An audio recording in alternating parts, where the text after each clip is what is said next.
जून की बढ़ती गर्मी में ईरान और इजराइल की टेंशन भी बढ़ गई है। ईरान ने 2 हफ्ते में दूसरी बार ताकतवर मिसाइल की नुमाइश कर पश्चिमी एशिया की गर्मी बढ़ा दी है। इजराइल के सबसे बड़े दुश्मन ने अब ऐसी मिसाइल बनाने का दावा किया है जो कुछ ही मिनट में दुश्मन को मिट्टी में मिला सकती है। और दावे के मुताबिक ये ऐसा हथियार है जो आवाज से भी कई गुना तेज रफ्तार से हमले की ताकत रखता है।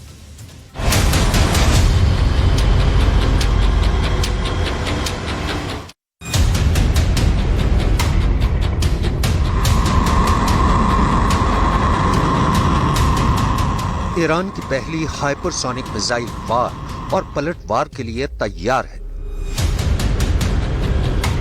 इस घातक हथियार की रेंज कहां तक है, इसकी रफ्तार कितनी है, इन सवालों के जवाब आपको बस थोड़ी देर में बताएंगे।